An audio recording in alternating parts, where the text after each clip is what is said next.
So question number 1 is all about properties of exponents. And here are the properties of exponents that we talked about in class. There really is no big secret to these simplification problems. It's you either know it or you don't know it. And we do need to know this. So the first property that we talked about was the product property. That says if you multiply like bases, you add the exponents. The division property, the quotient property, is the exact opposite. When you divide like bases, you subtract the exponents. The power property says if you stack exponents on top of each other, you multiply them. Negative exponent property, if your exponent's negative, all that tells you to do is to reciprocate the base. And of course, anything to the 0 power is 1. So there are a lot of different pathways, a lot of different avenues to do these. I'm not saying my solution is the only way to do it, but it's just one possible pathway. So the first thing I notice is I see an exponent outside set of parentheses. That usually tells me to distribute. I'm going to take things slow and steady, so I'll take it one step at a time. Anything I do not highlight, I'm just going to copy down again. So when I distribute, that's z to the positive 30 over, and then I'm just going to copy down the rest. Next, I'm going to clean up the denominator. There's lots of stuff going on there. But do notice that everything's just multiplying each other. So it's just an application of the product property. And do note with these properties, it only works for like bases. In other words, we're not going to mix up the letters. So you're going to do x's with x's, y's with y's, z's with z's. Now in the denominator, there's only one single y, so there's nothing to do there. Again, anything that's not highlighted, I'm just going to copy down. Z over. For the x's, x to the negative 1 times x squared is negative 1 plus 2, which is just x to the 1. The y to the negative 2 is off on its own.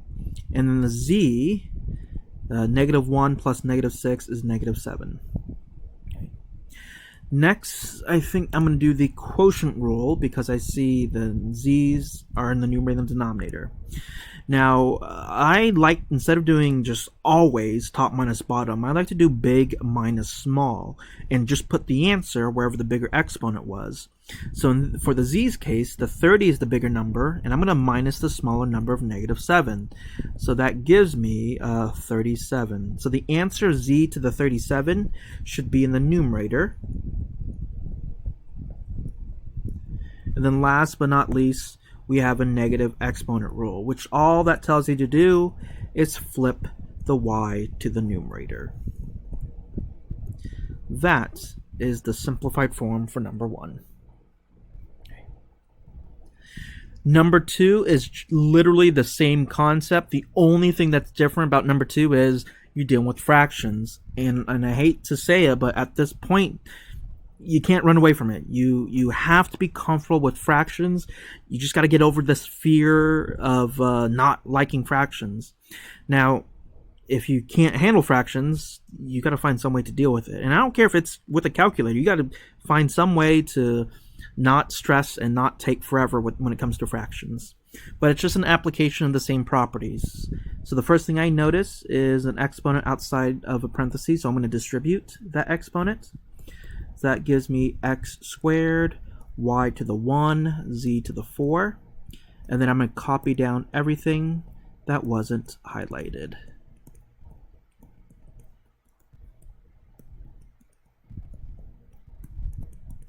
We can see that the numerator is a bit messy. There's lots of stuff going on to the numerator. So we're going to clean them up by using the product property. And again, you only use these properties for like bases. So we have the x's in common, the y's in common, and the z's in common.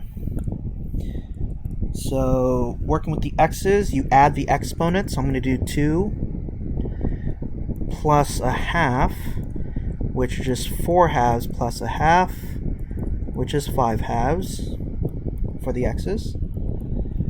For the y's, that's pretty simple. That's y to the 1 plus negative 1 is y to the 0, technically, but anything to the 0 power is 1, and I don't need to write them anymore.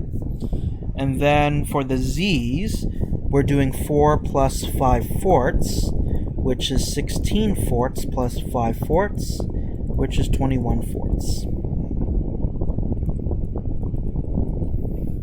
and then the denominator goes suit. Next, we have a quotient rule with the z's. Again, it's big minus small, so I'm going to do 21/4 minus the -1. And minusing a negative is a plus, and 1 is the same thing as 4/4. So that's going to be 25/4. So that's x to the 5 halves, z to the 25/4, over y to the -4/3. And last but not least, we have the negative exponent rule that brings that y up on top. So we have x to the 5 halves, y to the +4/3, z to the 25/4. Now, technically, we do have nothing left over in the denominator, so there's always a 1 behind. But, I don't even bother writing divide by 1, so that is going to be the simplified form. For number 3, the instructions said to rationalize the denominator, and the idea is knowing the opposites. We should know that for a square root, his opposite is an exponent of 2. For a cube root, his opposite is an exponent of 3. For a fourth root, his opposite is an exponent of 4, and so on and so forth. So when it comes to rationalizing the denominator, I want to get rid of this radical here. So the opposite of a square root is a square. Literally, squaring means multiply by itself 2 times. So I'm going to multiply by radical 10, but of course what you do to the denominator, you have to do to the numerator. So you go ahead and just distribute it out. That gives you 5 radical 10 plus 10 radical 60 all over. Now the whole point of rationalizing, the whole point of doing this here, is we have square roots of 10 times the square root of 10. That's a square. And a square and a square root will cancel out, so it gives you a regular 10. So in the denominator, we have 6 times 10, which is 60. Now the instruction did say simplify, so you want to see if you can simplify the radicals. You know there's nothing we can do with the 10, but with the 60, that's the same thing as 4 times 15, and of course the square root of 4 is 2. So this 2 square roots of 15 is just the square root of 60. Notice we have a 10 attached to it, so we're going to have to multiply by a 10. So that 10 square root of 60 becomes 20 square roots of 15, 2 times 10, over 60. Next, when it comes to simplifying fractions that contain multiple pieces and radicals, you have to look at all of the coefficients, and coefficients are the outside numbers. So you don't look at the inside numbers, you just look at the outside numbers and you look at all of them. And you have to ask yourself, is there anything I can divide out from all 3 pieces instead of just 2 at a time? And the answer is yes, we can divide out at 5. So that gives us square root of 10 plus 4 square roots of 15 over 12. That's the simplified or rationalized form of number 3. Number 4, it's the same concept except we have a cube root in the denominator instead of a square root. So the idea, again, is simple. You have to know what the opposite of a cube root is, and the answer is a cube. Look at what we have here.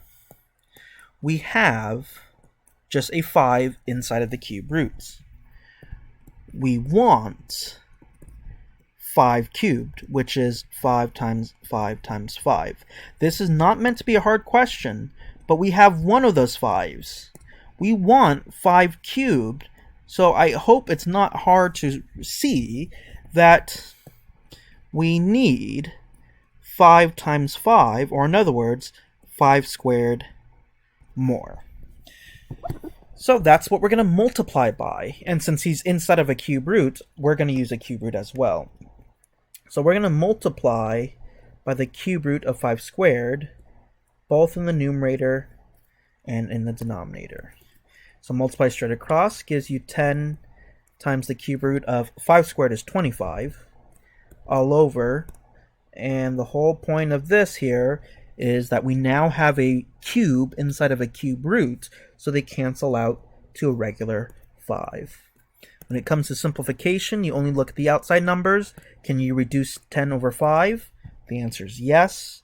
So the simplified form is 2 cube roots of 25.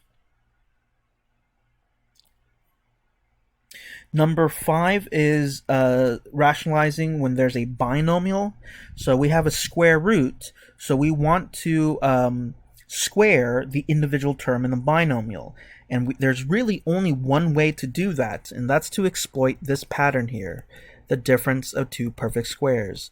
A minus b times a plus b is a squared minus b squared. Notice it will square the individual terms. I see a lot of students make this mistake. They go negative 8 minus 2 rad 2, and they want to square it, and that would be false, because when you square a binomial, you get a completely different pattern, a squared minus 2ab plus b squared. You get this extra middle term here, which for radicals we do not want. So we should not use this pattern, but instead use the top pattern.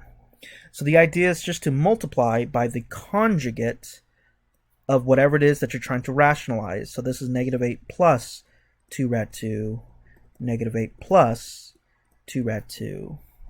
Some people might ask, well, what do I do with this negative here? He does absolutely nothing. Just bring him down for the ride. So this is negative, distribute the 6, negative 48 plus 12 rad 2 over. Now you could FOIL out the denominator, negative 8, so on and so forth. But heck, just use this pattern here. We use the conjugate for a reason. It's simply the first term squared minus the second term squared. So the first term, negative 8 squared, is 64, always a minus, and then 2 rad 2 squared, we should know is 4 times 2, which is 8. Right. Notice how I put this negative here on the side of the fraction. That's key there. So negative, fraction bar, negative 48 plus 12 rad 2. 64 minus 8 is a 56, I want to say. And then when it comes to simplification, you ask yourself, is there any number you can divide out? We can certainly divide out a 4, I believe.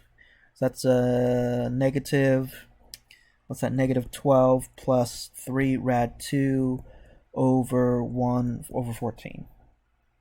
You can leave this negative on the outside, or you can distribute it into the numerator. Either way is a-okay by me. I suppose this looks a bit cleaner, but this is technically the right answer as well. So to rationalize something that has a binomial, just multiply by the conjugate. Number 6 was just 6, 7, 8, and 9. Actually, all of those are just factoring questions. And it's one of those things, I hate to say it, factoring quadratics is a you either know it or you don't know it situation. There's no formula you can follow. There's no algorithm you can just plug in and just poof, get an answer. It's a thought process. It's just thinking. It's a puzzle. With that said, there is a process, there is a line of logic that I personally follow. And this is it. We should know that quadratic trinomials will factorize into two linear factors, where whatever you put in the first positions will multiply to the first term here. Now, we have x squares. That's pretty simple. There's only one choice, x times x. That's the only way you can get x squared. Whatever you put in this last positions here has to multiply to the last number. To figure those out, I like to do what's known as pairwise factor. I'm going to find every pair of numbers that multiply to 10. I always like to start with 1 in the number, because that's 1 always divides into it, and then just increase from 1 by 1. So the next number I will test is 2. I ask myself, can 2 go into 10? Of course, the answer is yes. Then move up to 3. Does 3 go into 10? No. Move up to 4. Does 4 go into 10? No. The next number I would test is 5. Notice we've already written down 5 here. So that's a signal for you to stop. Whenever you go full circle, whenever you want to test a number you've already written down, that is the complete list. The next thing I do is I look at this last symbol here. That will tell you to either add or subtract. Since it's a plus, it's going to be add. So this is my thought process. I'm going to ask myself, what pair of numbers above will add to the middle number? In this case, the middle number is 7.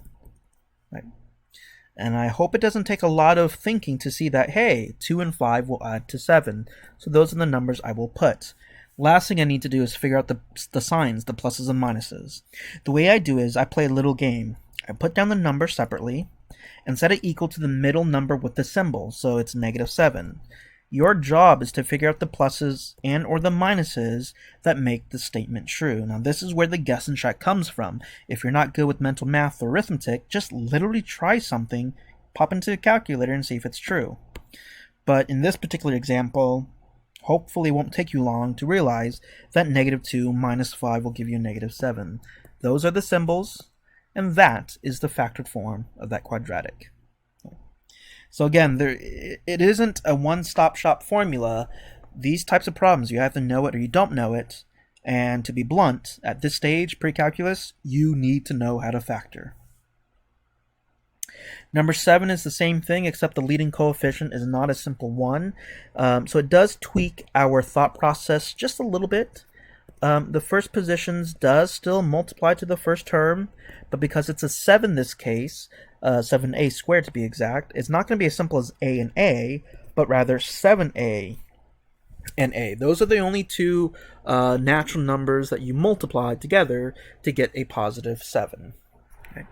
But then everything else basically follows suit. Whatever I put into this last position will multiply to the last number, so you got to go ahead and multiply pairwise factors to 20. So that's 1 and 20. 2 will go into it. 3 will not. 4 will go into it. The next number I would guess is 5, but I've already written it down there. Now, before we figure out, add and subtract, we have to pay mind of one little fact here. Because we put a 7 here, we know that when we FOIL it out, whatever number you put into this position will be multiplied by 7. So it changes your thought process just a little bit. So this is how the thought process changes. I'm going to be thinking about this.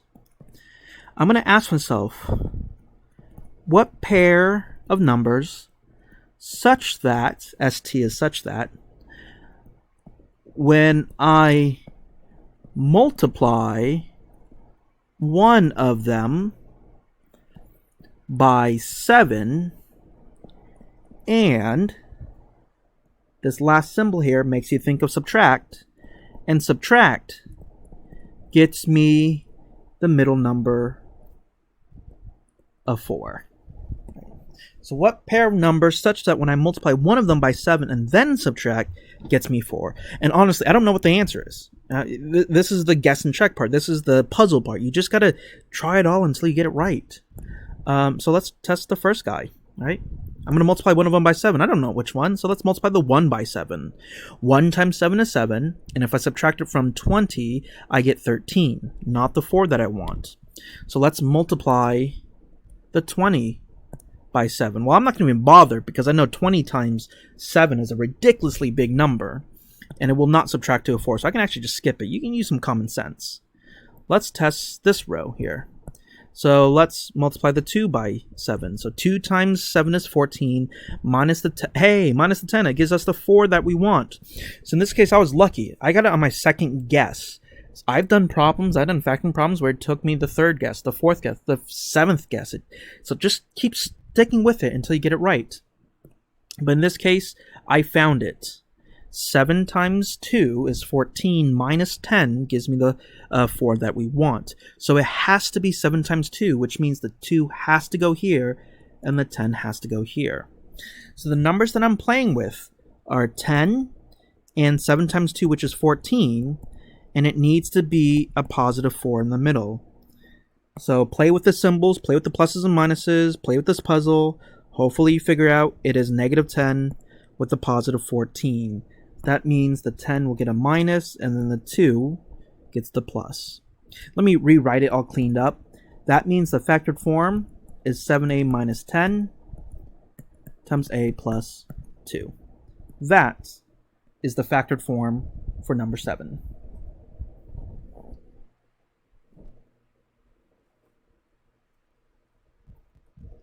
Number 8 is more of the same thing.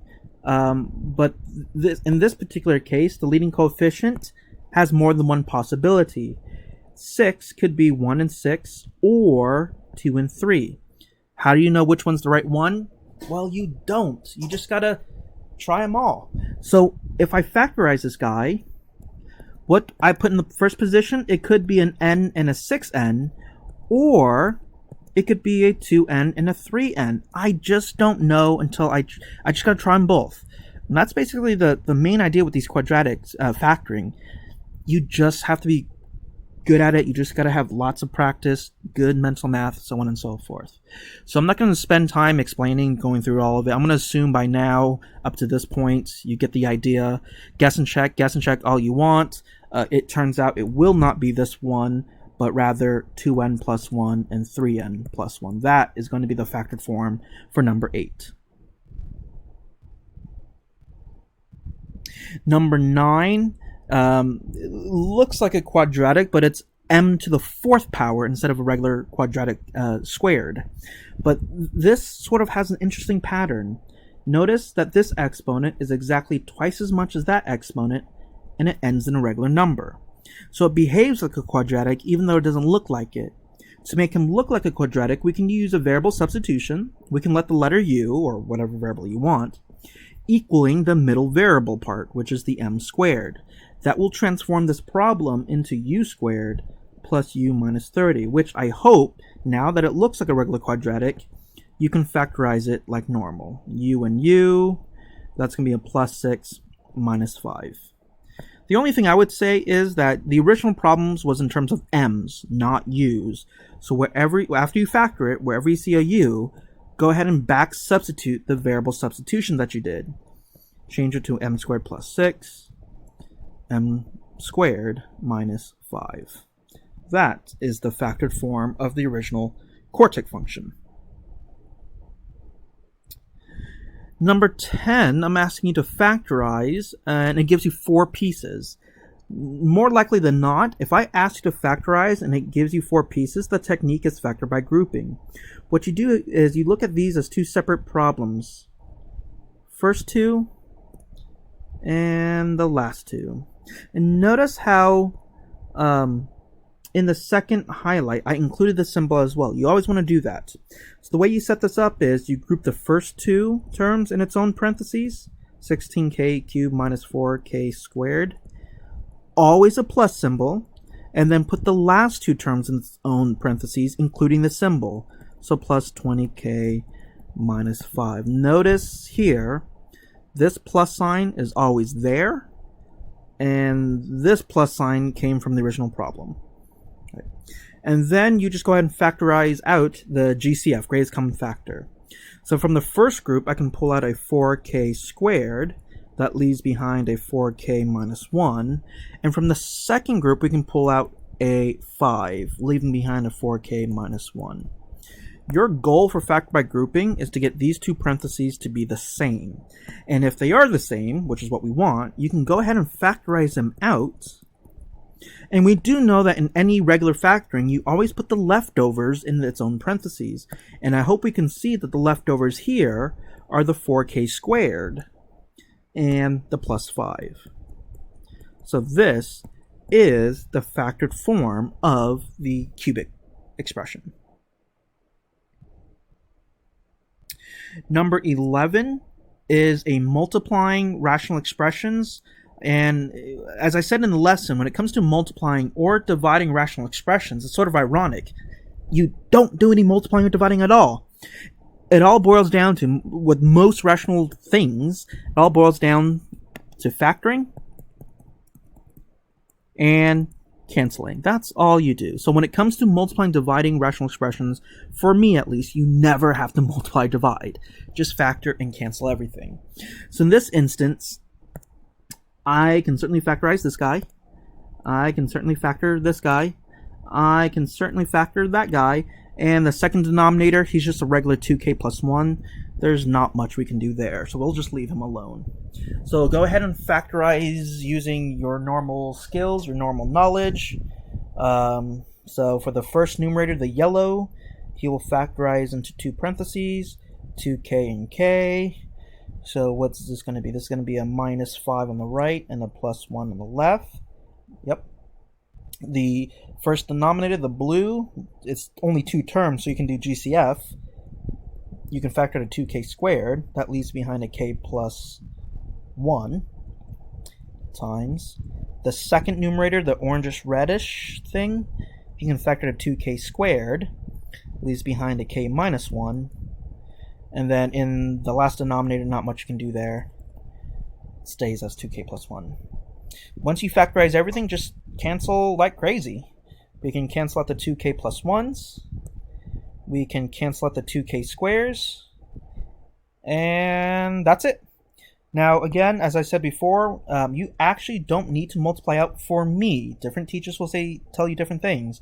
But for me, it's okay to leave everything in factored form. So what's left over is a k minus 5, k minus 1, over a k plus 1. That should be the solution to number 11, the simplified form. Number 12 is same concept, except it's division instead of multiplication. But as your elementary school teacher should have told you, when you're dividing by a fraction, keep the first fraction the same, change the division to multiplication, and then take the reciprocal of the divisor. So this is equivalent to the same fraction, change the division to multiplication, and then take the reciprocal. 8x minus 4 over 2x squared plus x minus 1. And then it becomes like the problem before. Just go ahead and factor everything and cancel everything. But before I factor, we can actually cancel something else. This problem was sort of nice to us in that it already gave us these guys 100% the same. So I can immediately cancel those out. So all that's left to do is factor this guy and factor this guy. So factoring the yellow, GCF, I can pull out a 5. That's 2x minus 1 over, I canceled him out, so he's a 1 there, times, we canceled him out, so it's a 1 there, over, and this is a quadratic trinomial, so we're going to use the two parentheses, 2x and x. What's that? That's going to be a minus 1 plus 1 here. Yeah. And then we can see that the 2x minus 1's cancel. So what's left over is a 5 on top and an x plus 1 in the denominator. Adding, subtracting, multiplying, dividing rational expressions, all it is factor and cancel. Number 13 is a complex fraction, which there are a lot of different techniques to simplify this guy. The one I like is clearing the fraction, and to clear the fraction, you need the least common denominator of the inner denominators.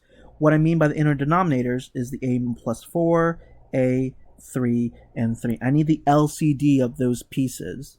Now, if you cannot see the LCD, or if you cannot do it in your head, this is the methodology that you would need to take.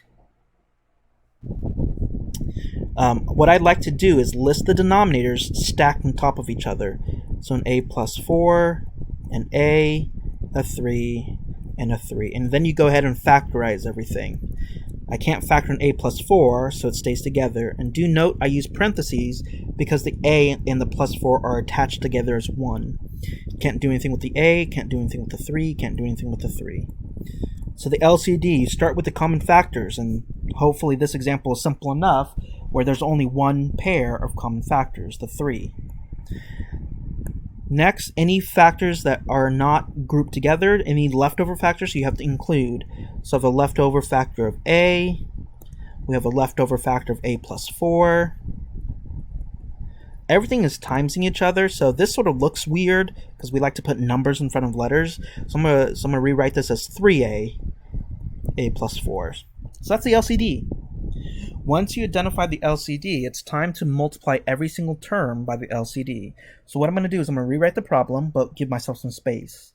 So this is a squared over a plus 4, space, minus 4 over a, all over a over 3, space, plus a plus 4 over 3. Now I have room to multiply everything by the LCD. 3a, a plus 4, 3a, a plus 4, 3a, a plus 4, 3a, a plus 4. If we played our cards right, and the reason why we use an LCD is that all the denominators should cancel out. So in the top left corner, the a plus 4 cancels.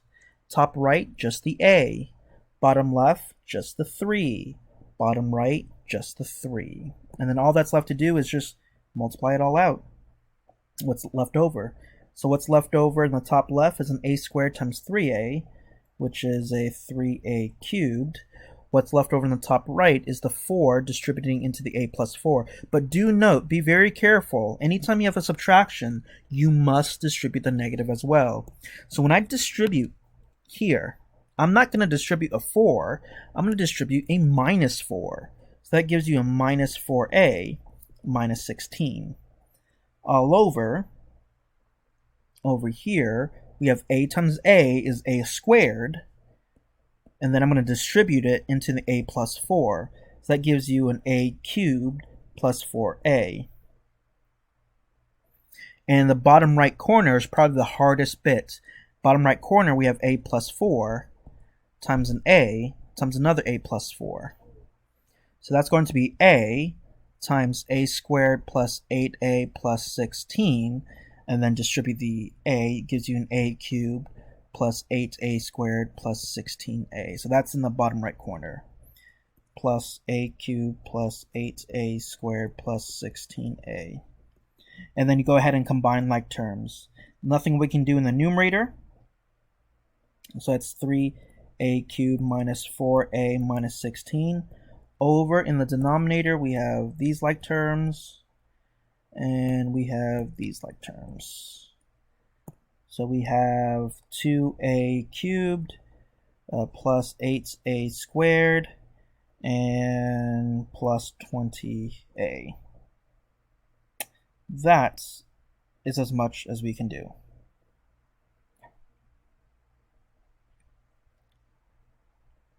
Number 14 was just a straight up solving linear equation.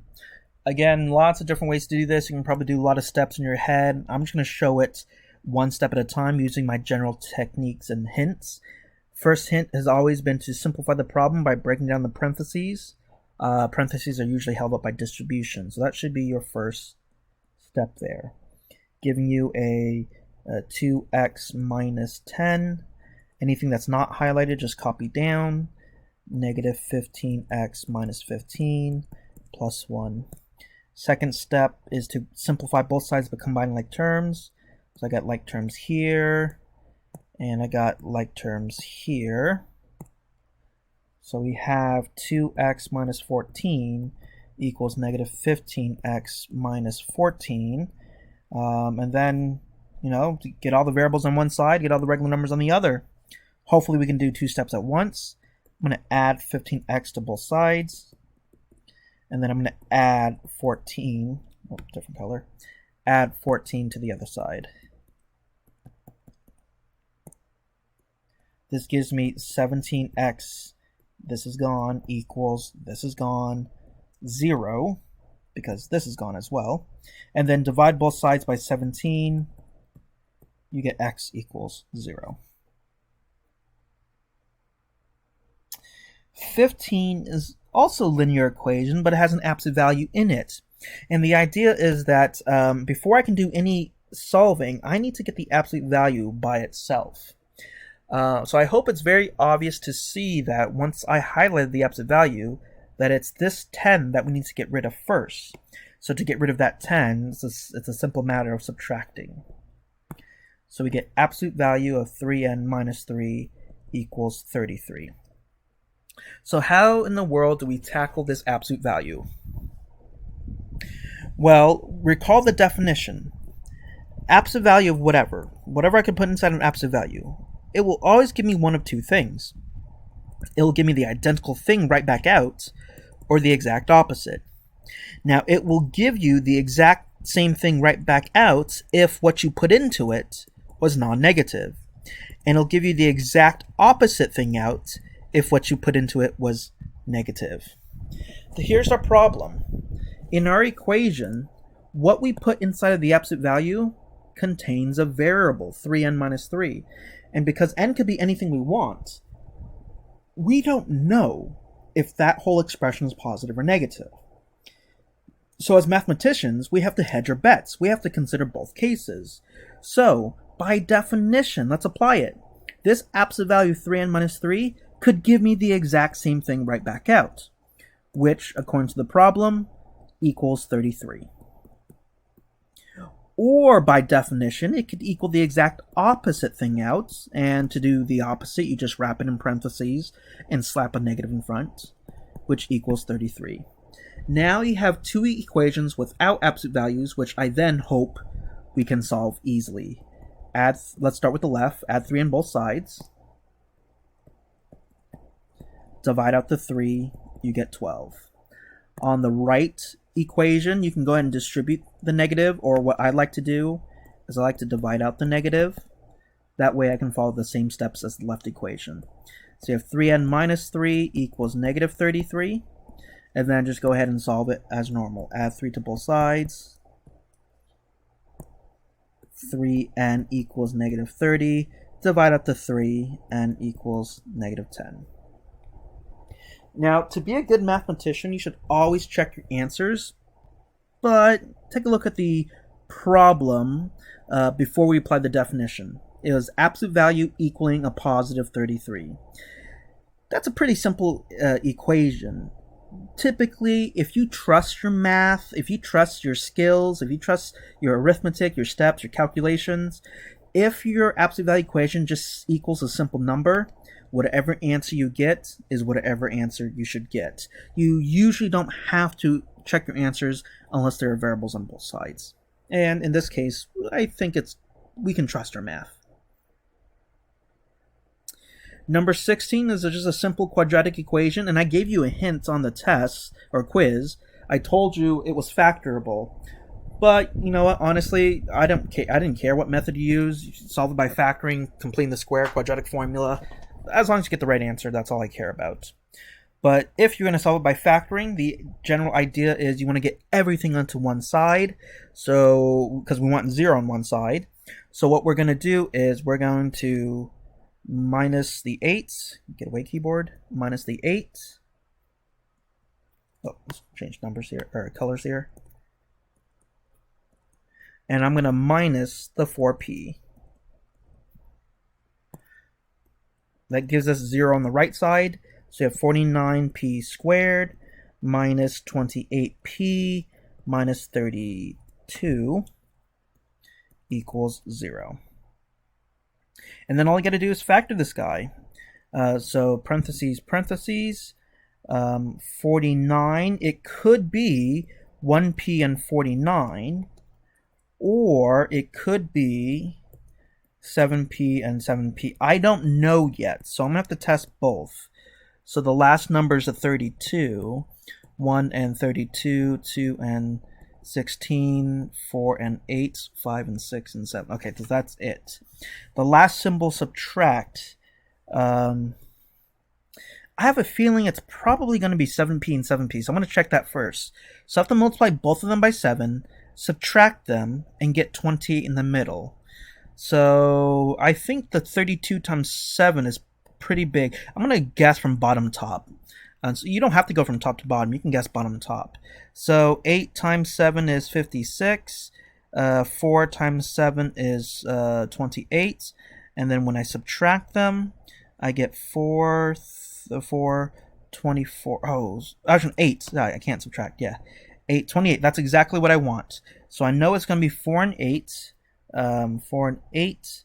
It needs to be a negative 28. So it's a negative 56 and a positive 28. So then I'm going to scratch this guy here. Set both of them equal to 0. So that's why we want to factorize. If you have factored form and equals 0, independently, you set each piece equal to 0. And then you can solve it like a regular equation. Subtract the 4 on the left, divide out the 7. On the right equation, you're going to go ahead and add 8 to both sides and divide out the 7. Okay. Solving by factoring. Set the equation equal to 0, factor everything, set each factor equal to 0, and solve. Number 7 is a scary looking rational equation, but the technique was get rid of the fraction by clearing the fraction. So to clear the fraction, just as before, we need the LCD. To find the LCD, I'm going to write the denominators stacked on top of each other. Give myself some room here. 6r cubed plus 17r squared minus 3r. 6r cubed plus 17r squared minus 3r. That's sort of nice, the same. And 6r squared minus r. And then what you want to do is factorize everything. So this is, I can pull out an r. That's going to give me 6r squared plus 17r minus 3. Notice that's a regular quadratic, so I can probably factor him again. So I need scratch work for my scratch work. So there's 6r squared plus 17r minus 3. So that factorizes into what? Okay, it could be 6r and r, or 2r and 3r. 3 is 1 and 3. Needs to be a subtracted 17. So it's going to be 6 times 3 is 18 minus 1. Okay, so it's going to be r times 6r minus 1 times r plus 3. I know this is going to be the same thing. And then for the third denominator, I can pull out an r, 6r minus 1. So the LCD, I hope, is very easy to see with everything factored. You have an r in common. You have a 6r minus 1 in common. And you have an r plus 3 in common. And we used up all of our factors, so that's the LCD. Now what I'm going to do is I'm going to rewrite the problem with all of the denominators factored out. So this is r, 6r minus 1, r plus 3. Give myself some space. Minus 1 over r, 6r minus 1, r plus 3. Give myself some space. Equals 1 over r, 6r minus 1. And the reason for the space is you're going to multiply everything by the LCD.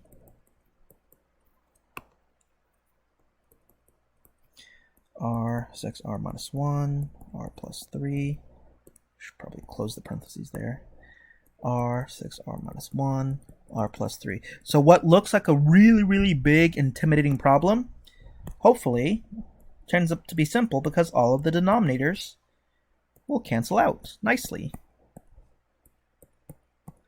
So all that you're left with is r squared minus 16 minus 1 equaling, and what's left over on the right is r plus 3.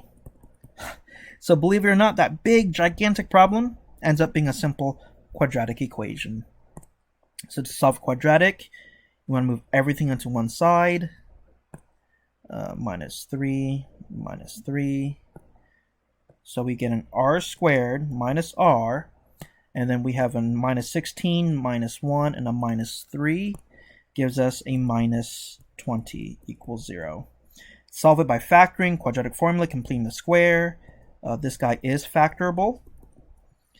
R and r, minus 5 plus 4. So this gives you r equals 5, r equals negative 4.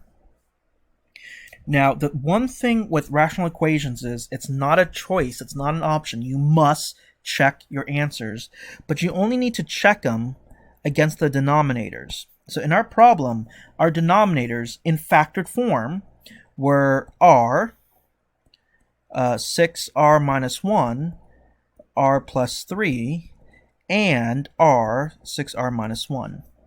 You do not want your denominators to equal 0. So if any of your potential answers make any of the factors equal to 0, you have to throw them away. But I hope we can see that for r equals 5 and r equals negative 4, none of these answers here will make any of these factors equal to 0. So they're both good. These are both good answers. If any of them, one of them made the denominators equal to 0, we'd have to throw them away. Last but not least, number 18 is a square root equation. And just like with the absolute value equation, if anytime your equation has special symbols, square roots, absolute value, you sort of want to isolate them. So by highlighting it, I hope you can see that you got to get rid of this minus x first. So to get rid of the minus x, what we have to do is, well, add it. So before we do any solving, you got to add x to both sides. That's going to give you x minus 7 equals the square root of negative 3x plus 39. And once the square root is by itself, you can go ahead and square both sides. When you square the binomial, a common mistake I saw a lot, people erroneously said, oh, I'm going to distribute. So that's x squared minus 49. This is false. Please don't do that. When you square binomial, you either use the pattern or write him out twice and FOIL him. So this should be x squared minus 14x plus 49. That should be the left-hand side. So this is x squared minus 14x plus 49 equals negative 3x plus 39 because the square root just goes away. And notice, once again, we have a regular quadratic equation. So to solve a quadratic for the third time, set it equal to 0 by moving everything to one side. So let's move everything to the left. Minus 39 minus 39. X squared minus 11x plus 10 equals 0. Fortunately, this is factorable. X minus 10, x minus 1, and it gives you x equals 10, x equals 1. However, when it comes to radical equations, if you have variables on both sides, you must check your answers. And when you check your answers, you check them at any stage before you squared both sides. So I'm going to check my answer of x equals 10 into this stage here before I squared both sides. So I'm going to check x equals 10 into x minus 7 equals the square root of negative 3x plus 39. So I'm just going to substitute it in.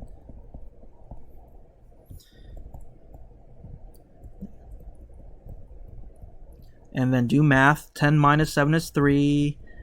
Negative 3 times 10 is negative 30, plus 39 is 9. And of course, 3 does equal 3. So that's a good answer. Let's check x equals 1. I'm going to check x equals 1. So that's a 1 minus 7 equals the square root of negative 3 times 1 plus 39. 1 minus 7 is negative 6. Negative 3 plus 39 is a 36. And negative 6 equaling 6 is a false statement. So we have to throw away this answer. This question only has one solution, x equals 10.